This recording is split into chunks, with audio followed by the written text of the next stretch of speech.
Defensiveness is one of the most common problems that I see when it comes to the breakdown in communication. So today I want to go through 6 types of defensiveness. I'm Debbie Cottle, relationship expert for over 30 years. Thanks for joining me here. Don't forget to hit the subscribe button and join us here if you haven't already. The first type of defensiveness we're going to talk about is so common. Yeah, butting. You know, yeah, but is such a dangerous thing to a conversation, and yet we all do it all the time, right? And but, let's talk about the word but first. But is a very pivotal word.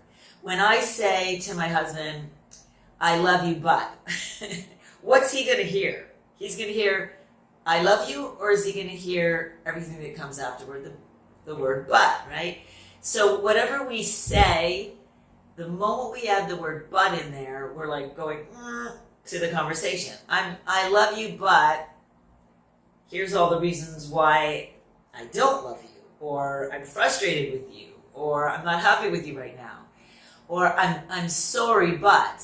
So I'm sorry, but I'm not really. I'm sorry, but you need to hear what I have to say. The word but takes us in a completely different direction from what came before the word but, okay? You add yeah to it, yeah, but, and now what we're really saying in the conversation is, yeah, but I don't actually really agree with you.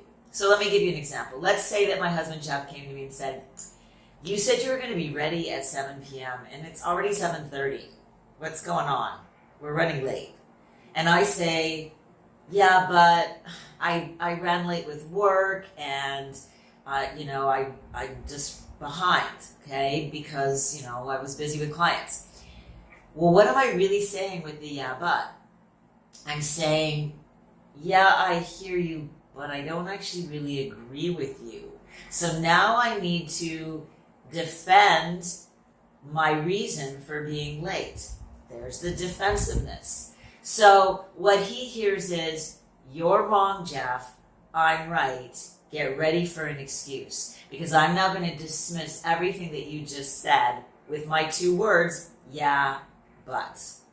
Another type of defensiveness is counter-complaining. So what's that? Counter-complaining is where your partner comes to you and complains about something, and you then complain back to them about something else. So let me give you an example of counter-complaining.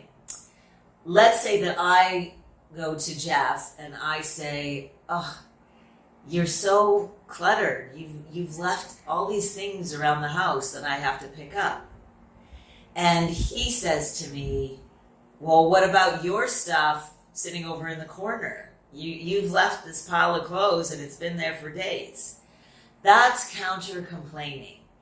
I come to him with my complaint and he then picks something else to complain about with me. That's a type of defensiveness. I don't have to actually do anything about my problem because you have your own problem that you need to deal with. Let's talk about a third type of defensiveness, making excuses. Now this one seems really obvious, right? But it's so invasive, and we do it so often when we're talking with our partner. When we make excuses, we are saying, I can't be held accountable for what I've said or done because something out of my control, something externally kept me or made me do what I did. So we are blaming our actions on something that we can't be blamed for because it was the weather, it was my boss, it was the dog, it was whatever it was. Again, another type of defensiveness. A fourth type of defensiveness is where we just deny all responsibility. So let's say that Jeff comes to me and says, I can't find my keys. And I say something like, well, why are you looking at me? I didn't use them last. Okay, that's denying responsibility. Or I might say something like, don't look at me. Why are you looking at me? I didn't have them. I didn't use them. You're the one who had them last. So defensive. I'm immediately defensive because I might be interpreting the way he's talking to me as you're blaming me for this and I'm not responsible. I didn't do this. Again, that shuts down communication. A much healthier way for me to handle this might be for me to say, where did you have them last? Or let's look together. Or let's think about the last time you used them. Okay? Conversation becomes a partnership. Solving the problem becomes a partnership. But the moment that I say, why are you asking me? I'm defensive. Another way that we get defensive is when we repeat ourselves. Now, I come from a long line of teachers, and so I recognize this one in myself. I do this one a lot. We repeat ourselves because we believe we're right, and our point of view doesn't seem to be getting across.